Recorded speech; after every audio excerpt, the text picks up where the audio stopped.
Hola, buenas tardes desde Lima, Perú. Buenas noches allá en Madrid.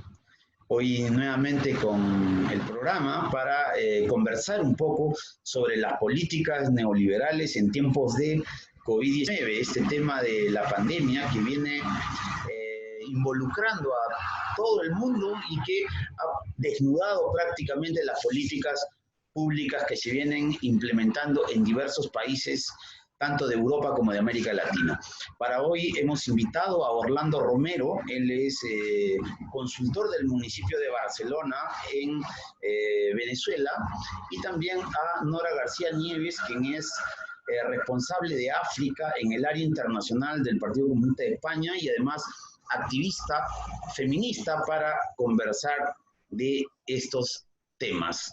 Tenemos todavía, sin embargo, estamos coordinando con nuestra productora, con Leire Ruiz, una dificultad con la conexión en Venezuela, donde está Orlando Romero, pero vamos empezando el programa con Nora García. Y una de las cosas que a nosotros nos llama la atención y nos ha preocupado, Nora, es el referido a cómo en América Latina, a partir de los 80, se implementaron las políticas del Consenso de Washington, que generaron prácticamente el desmantelamiento del Estado, y cómo, claro, había una época, una etapa progresista donde se ha recuperado el rol del Estado, pero en Europa y especialmente en España, a partir de las políticas del Tratado de Maastricht, se han implementado las mismas políticas que en América Latina nos han conducido a la situación de crisis en la que estamos. Te pregunto esto porque ahora en tiempos de coronavirus se muestra cruelmente cómo están nuestros servicios públicos, llámese en salud, en educación, pero principalmente en salud. ¿Cómo analizas tú desde la óptica en la que te desenvuelves esta situación por la que está atravesando Europa y principalmente España? Bueno, en primer lugar, muchísimas gracias por la invitación. Creo que es importante, como has hecho tú, César, pensar desde dónde venimos, ¿no? Porque si no, al final parece que las situaciones o las crisis que tenemos económicas, sociales, ¿no? Multidimensionales, parecen como si fueran, yo qué sé, un tsunami, y de repente parece que tenemos amnesia y no entendemos de dónde venimos. Obviamente, el proyecto europeo es una pata de ese proyecto globalizador, ¿no? Porque este capitalismo neoliberal tiene ambición totalizadora, ¿no? Entonces adopta diferentes estrategias según también la relación de poderes, ¿no? Obviamente, cuando eso ocurre en América Latina y empiezan con Chile, con la época de Pinochet, etcétera, también tiene obviamente una consecuencia con Reagan, con Thatcher, y también con este proyecto de Europa que vemos otra vez que está en cuestión, ¿no? Venimos de una crisis en Europa del 2008 en donde se pone de manifiesto que se rescatan a los bancos y no a las personas, ¿no? En donde hay una subordinación absoluta dentro de ese proyecto de integración que al principio la sociedad española abrazaba con aplausos, ¿no? También vemos la situación del Brexit, ¿no? Cómo también se está rompiendo. Pero tampoco podemos olvidar que Europa, bueno, pues hoy en día no es el centro del mundo, tal vez nunca lo fue, ¿no? Pero es un poco ese relato, y que vivimos en una situación bueno, yo creo que es un cruce de caminos lo que tenemos, ¿no? Porque a nivel geopolítico también ha cambiado, es decir, no son solamente las políticas neoliberales, sino también el conjunto de la estrategia imperialista, ¿no? No podemos olvidar la importancia de la caída de la Unión Soviética, tampoco podemos olvidar lo que está suponiendo también el proyecto de colonización, ¿no? Y del capitalismo financiero que tenemos hoy en día. Por lo tanto, con lo que nos encontramos hoy es con un estado del bienestar desmantelado. Desmantelado, ¿por qué? Por búsqueda de beneficios. Es decir, se han mercantilizado los derechos humanos, se ha mercantilizado la salud, la educación, los transportes. ¿En pos de qué? En pos de la militarización, en pos de la Europa frontera, ¿no? Por lo tanto, claro, estamos en una situación que, como tú dices, es de gran honestidad, ¿no? Se está poniendo encima de la mesa elementos que mucha gente tenía en el subconsciente y que ahora está viviendo de primera mano, porque esta pandemia es una crisis, como decía, multidimensional, pero sobre todo la gente está muriendo. gente que conocemos está muriendo y está afectando a todo el planeta. Por lo tanto, aquí vemos cómo la salud, cómo la sanidad no es solamente una cuestión económica, que además la economía no es una ciencia, sino que financiar la sanidad pública es una apuesta política.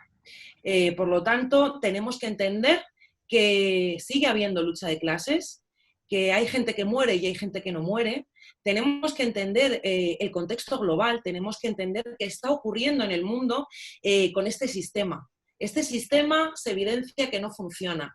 Este sistema es un sistema biocida que está acabando con el planeta, es un sistema genocida que produce guerras, es un sistema que devora los recursos naturales y que está incrementándose de manera exponencial la desigualdad. Ya hace 4 años, la OMS junto a Naciones Unidas desarrolló un informe diciendo que había como mínimo un déficit mundial de más de 18 millones de personal sanitario, entendiendo esto como enfermeras, doctores, celadores, es decir, todo el personal sanitario.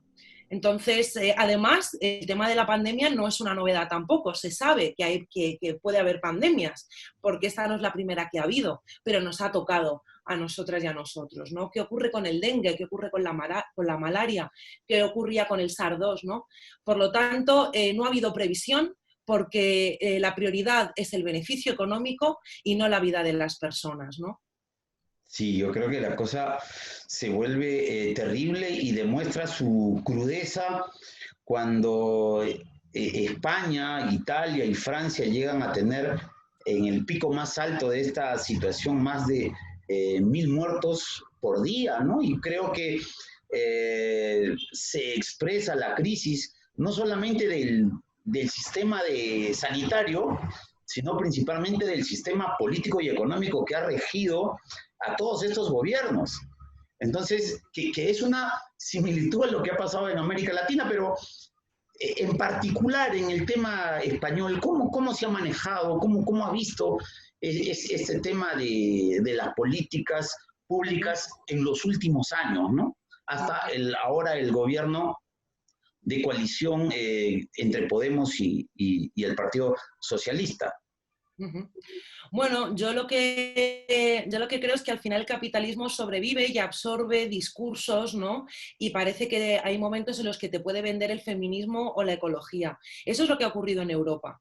En Europa se nos ha vendido la Europa de los pueblos, se nos ha vendido la Europa solidaria, elementos abstractos, elementos identitarios, de pertenencia, de un sueño también que ha vivido gran parte del norte global sobre la clase media, ese ascensor social, ¿no?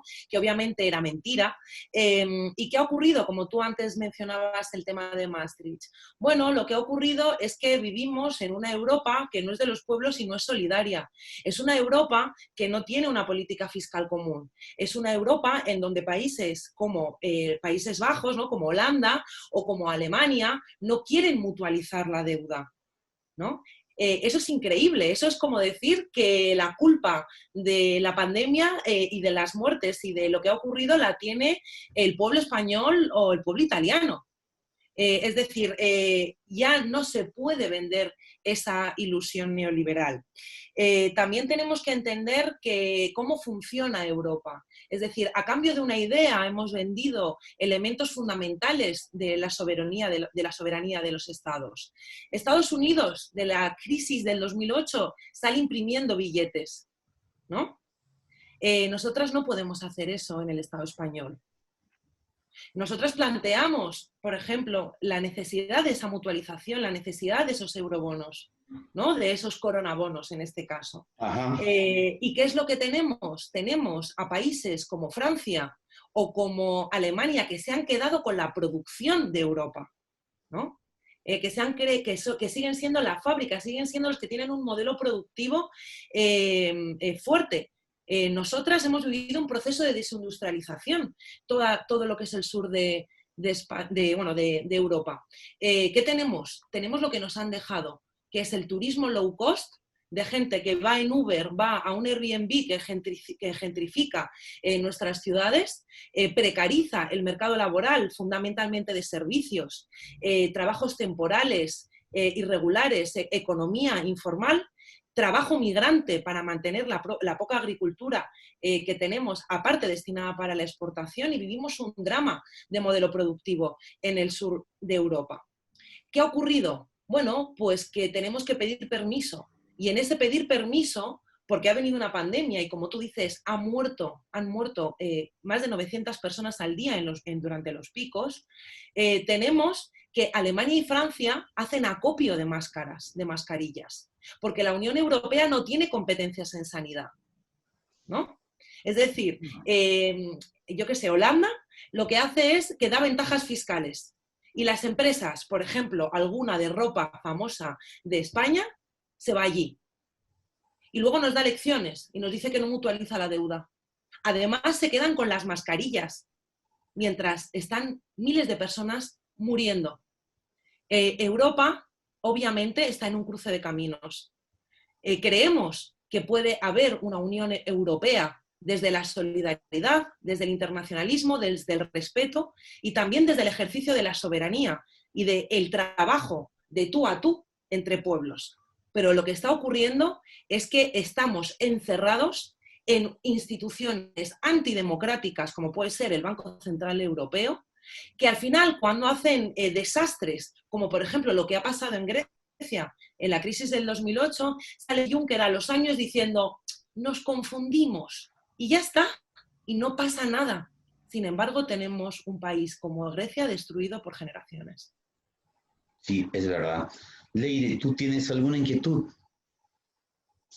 Sí, bueno, yo quería, después de todo lo que ha dicho, ha habido un punto, por ejemplo, que te referido a que, bueno, a raíz de las políticas neoliberales ha habido una precarización laboral, etcétera, ¿no?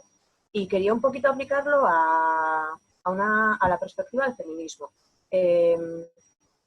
¿Consideras que con la situación actual de la pandemia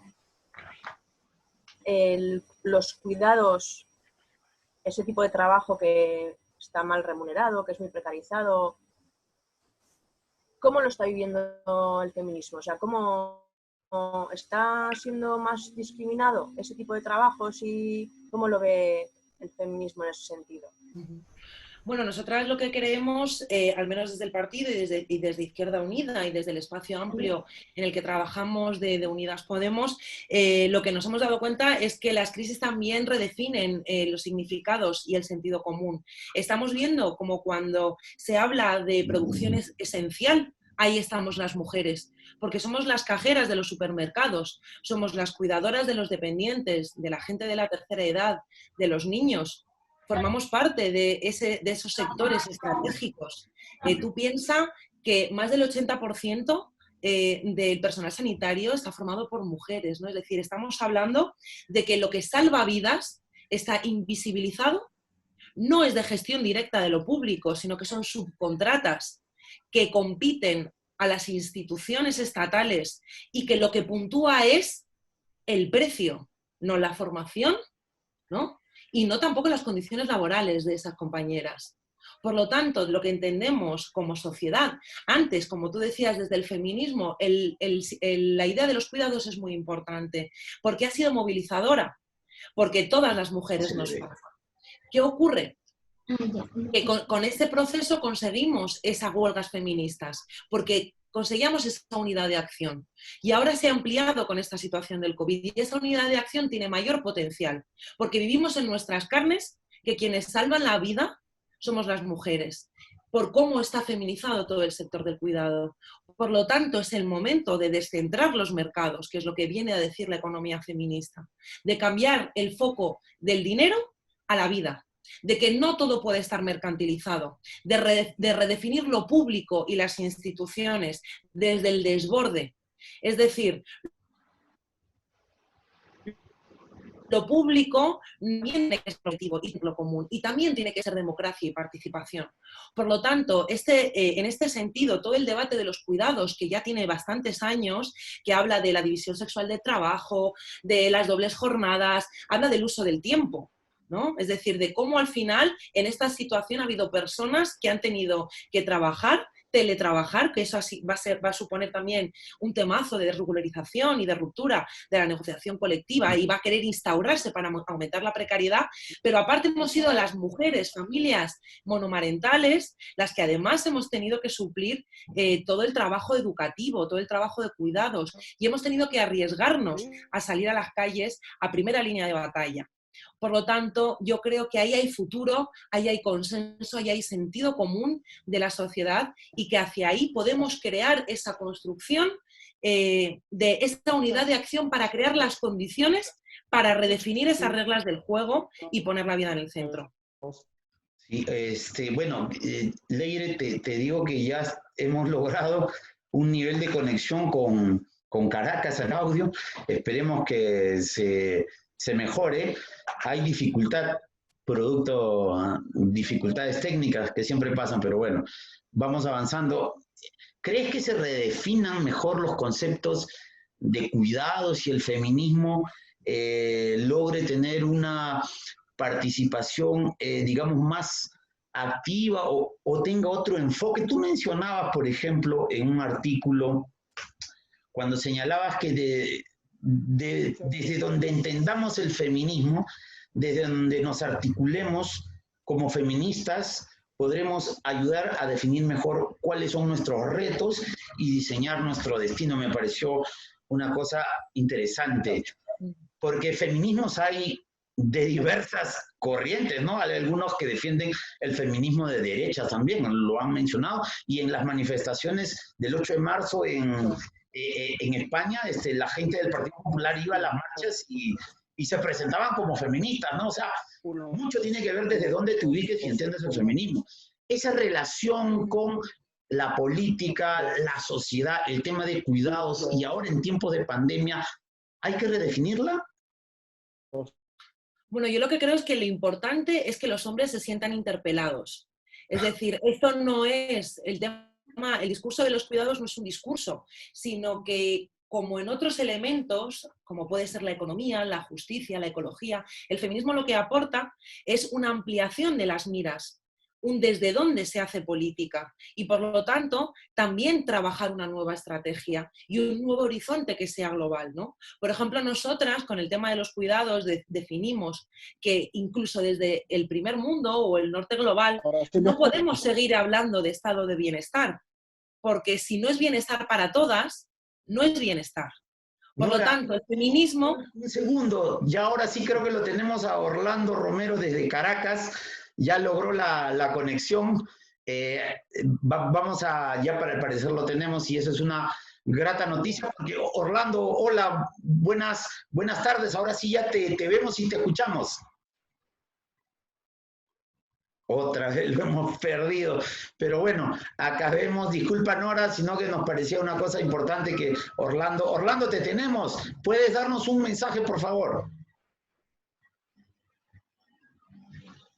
Orlando, lamentablemente.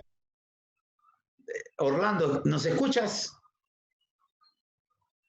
Tenemos una dificultad, disculpa Nora, acabamos con la idea para tratar de seguir conectándonos con el compañero.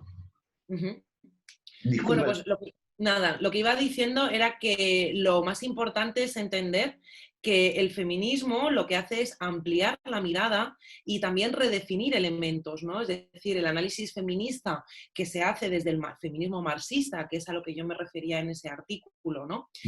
Por lo tanto, ese feminismo de clase lo que hace es aportar elementos a la contradicción capital-trabajo, añade el elemento de la contradicción capital-vida. También desarrolla una subversión de la economía desde esa mirada. Por lo tanto, son elementos cruciales que, como digo, no es solamente una cuestión de mujeres, sino es una cuestión de la sociedad en su conjunto, que se está evidenciando en ese sentido común, en ese entender qué es lo importante, en ese entender la defensa de la vida, en ese entender de lo que es esencial, los trabajos esenciales y la conexión con lo público. Y ahí estamos las mujeres siempre en primera línea de batalla. Y aparte hemos estado también durante toda la historia, en todas las revoluciones y en todos los momentos de cambio que ha conseguido la clase trabajadora, ¿no? Por lo tanto, está claro que hay mucha gente que puede adoptar discursos, ¿no? Los liberales hablan de libertad, ¿no? Pero ¿de qué libertad? ¿Cómo se llenan de significado las palabras? Yo siempre recuerdo una frase de Clara Zetkin que dice, porque esta discusión del feminismo burgués y el feminismo de clase es larga, ¿no? Y tiene unos 200 años. Y entonces ella decía, ellas, las burguesas, le piden a su sirvienta que luchen por sus mismos derechos, ¿no? Pero realmente lo que quieren ellas es entrar en el club selecto de los hombres que explotan a los demás. Sin embargo, nosotras lo que queremos es luchar con los compañeros para romper ese club y crear un nuevo mundo. Y yo creo que ese es el camino de ese feminismo internacionalista que existe hoy, que cuando se grita "el violador eres tú" en Chile resuena y retumba en todos los países del mundo. Y que ese es el ejemplo y el camino de cualquier alternativa posible. Unidad de acción, internacionalismo y también entender la transversalidad de los discursos aterrizados en la lucha concreta. Vale, Nora, yo de lo que has dicho me parece muy interesante y me gustaría saber, según del punto de vista que has expuesto del feminismo marxista, si, por ejemplo, la educación sería una buena base, no me refiero solo a la educación en casa, sino a la educación en su totalidad, en los colegios, etcétera. Tendría, de alguna manera, que tener una responsabilidad con la sociedad en ese sentido. Claro, efectivamente, la educación ha sido uno de los elementos, bueno, y que se ha teorizado sobre ello como una herramienta de disciplina social, ¿no? Por lo tanto, cuando avanzamos hacia sociedades democráticas, ¿no? Por ejemplo, el hito de la República Francesa, durante la Revolución estábamos ahí. Y creíamos que cuando hablaban de ciudadanos y ciudadanas, y luego pues se dieron cuenta que era lo obvio, ¿no? Que hablaban solo de ellos. ¿Por qué digo esto? Porque hablaban de la educación, de la necesidad, ¿no? De esa idea burguesa también, ¿no? De tener conocimientos, etcétera. Pero era diferente para ellos que para ellas. Ellas aprendían a tocar el piano para que ellos fumando en el salón lo pasaran bien y tomaran las decisiones, ¿no? Y aparte fue un cambio entre la obligación de nuestro rol y la seducción, ¿no? Ese desarrollo del ángel del hogar. Ahora vivimos en una situación, como decía, de confusión de conceptos, en donde desgraciadamente elegimos desde la libertad todos los esquemas patriarcales en muchos casos, ¿no? Por lo tanto, la educación es un triunfo también de la revolución, de la lucha, desde mi punto de vista, obviamente, por un mundo socialista, y precisamente en los momentos revolucionarios en donde se recogen las luchas de las mujeres es cuando la educación es emancipadora. Si tenemos en el Estado español el caso de la Segunda República. Efectivamente, en esa Constitución, en toda la legislación de esa República española, no se habla de feminidad, porque la feminidad era una piedra de toque diferenciadora y se desarrolla por primera vez una alternativa de educación para hacer personas libres iguales. Y efectivamente, desde el feminismo entendemos que también desde un punto de vista transversal tenemos que educar seres humanos, por lo tanto, esto tiene que... Entonces, lo único que quiero decir es que obviamente la educación es fundamental desde la coeducación, desde esta diversidad, la necesidad de que exista educación sexual, reproductiva, desde la libertad y desde esa diversidad.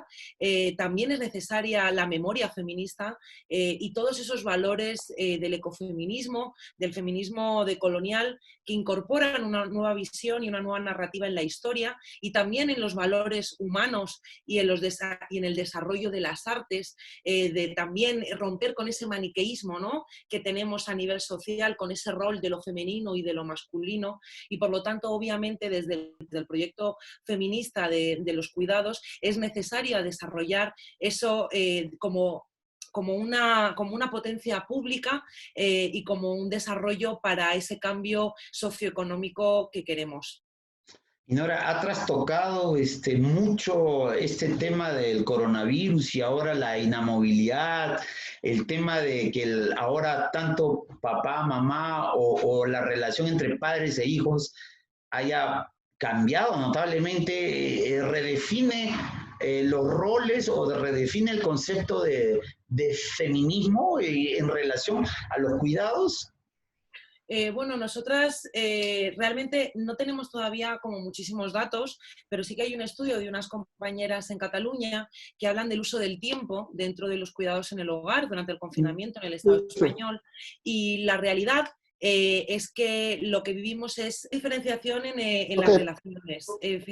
Entonces lo que hay es una diferenciación en el uso del tiempo. Las mujeres son las que hacen las tareas del colegio, son las que suplen ese proceso educativo que tiene que seguir y que necesita el niño, y luego el padre o la figura masculina es con quien pasa el tiempo durante el juego. Por lo tanto, siguen existiendo los roles. Una pandemia o un confinamiento no nos cambia como sociedad, y obviamente hay muchísimo trabajo que hacer dentro y fuera de las casas.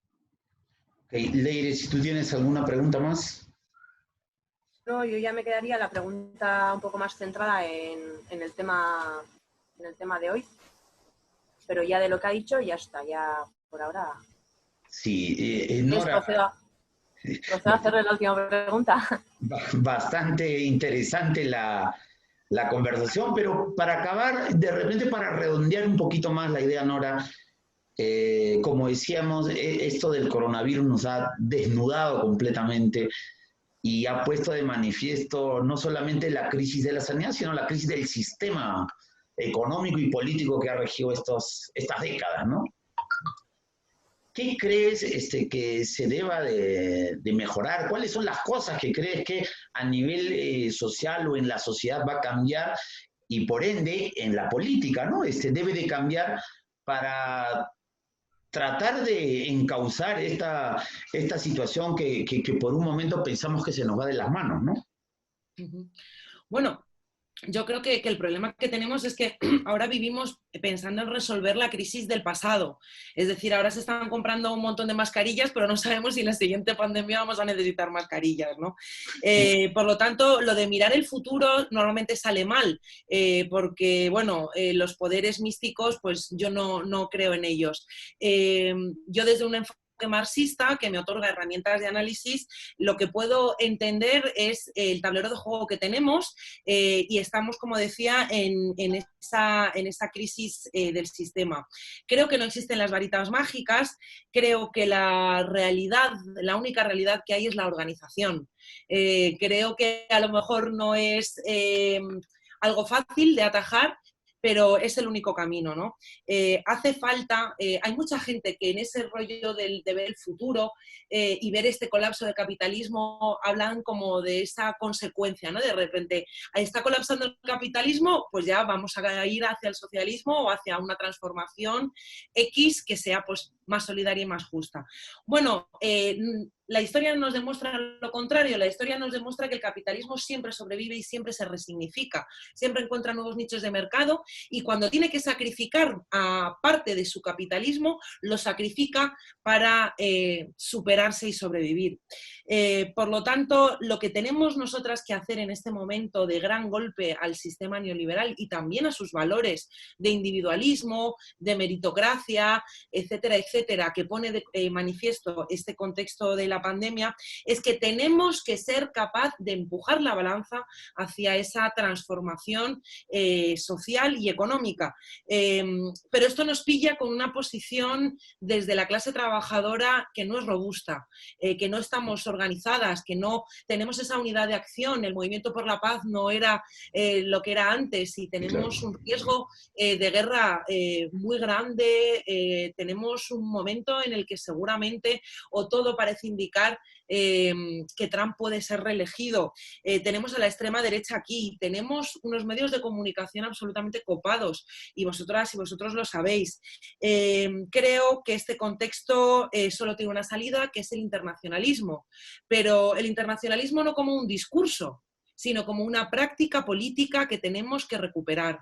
Creo que aparte, como lecciones desde el norte global, tenemos que romper ese eurocentrismo, tenemos que dejar de pensar desde nuestra burbuja y mirar con paternalismo a los otros lugares del mundo. Creo que quien nos está dando lecciones es Cuba, es China, es también Vietnam, es decir, como un país bombardeado por Estados Unidos, ¿no? Durante muchísimos años, un país que ha sido colonizado y machacado por Francia durante casi medio siglo. Hoy, hace unos días, es capaz de mandar más de 400.000 unidades de protección sanitaria a Estados Unidos, ¿no? Como el estado de Kerala, gobernado en la India, ¿no? que es un estado, pero tiene 30 millones de personas, es casi el estado español. Toda la población peruana. Claro, gobernado por el Partido Comunista. Cuando al primer llamado de la OMS en enero se empiezan a desarrollar y a articular políticas públicas de protección. Por lo tanto, el debate de lo público al final es el debate del sistema y la única realidad es la organización, la lucha y esa práctica política internacionalista. Estamos en un momento de acumulación de fuerzas y creo que tenemos que crear las condiciones para esa transición. La única realidad es que el escenario político cambia cada vez, todos estos ciclos son cada vez más rápidos. Y lo que no podemos nosotras y nosotros es seguir produciendo la amnesia. Tenemos que poner el foco en la raíz de las cosas y tenemos que ser capaces de desarrollar un proyecto aterrizado en los ámbitos de la batalla de las ideas, pero también de la realidad material. Tenemos que ser capaces de interpelar a todas las personas que están desprotegidas, que son las vulnerables. Nunca podemos dejar de mirar a quienes están abajo y tenemos que encontrar una respuesta para todas y para todos, para la gente de la economía informal, para la gente migrante, para la gente que no tiene visibilidad social como muchas de las mujeres del mundo, y sin ellas y sin ellos no va a haber respuesta, y esa respuesta seguramente no venga desde el norte global. Entonces lo que tenemos que aprender es de esos procesos que nos inspiran, como el feminismo que se ha vivido y la lucha que se ha vivido en Chile o en Argentina, la respuesta contra Bolsonaro, las mujeres de la India haciendo grandes huelgas de la industria textil, o las mujeres africanas, ¿no? Consiguiendo hace poco en Sudán que se ilegalizara la ablación, ¿no? Y la mutilación genital femenina. Esos procesos de unidad, y no hay varitas mágicas, es el único camino para trabajar ante el colapso que tenemos. Bueno, la verdad muy agradecido por tus aportes ahora a esta discusión, que estamos seguros solamente es el inicio, pero como lo ha señalado Nora, creo que se abre un gran debate que hay que procesar, que se da principalmente en el plano de las ideas, ¿no? En el plano de quién gana la hegemonía cultural, ideológica y política. Y eso indudablemente va a traer cambios. No solamente en la recuperación de lo público, que ahora ha vuelto a ponerse en agenda, sino también en el comportamiento social y por ende de las posturas, las propuestas políticas. Esto es lo que nos queda. Yo te agradezco sinceramente que nos hayas acompañado. Leire, hemos tenido dificultades hoy con nuestro compañero Orlando Romero desde Venezuela. También tenía cosas importantes que aportar. El último mensaje que me ha mandado ha sido que ella lo siente y que la señal es pésima, que lo siente. Lamentablemente. Bueno, pero vamos a nosotros a seguir tratando de llevar el programa para que tengamos una opinión muy amplia del tema. Y bueno, conmigo y agradeciendo a Nora, les agradezco la presencia y dejo a Leire para que haga el cierre de este segundo programa por el Estado.net y La Vanguardia Virtual aquí desde Lima, Perú.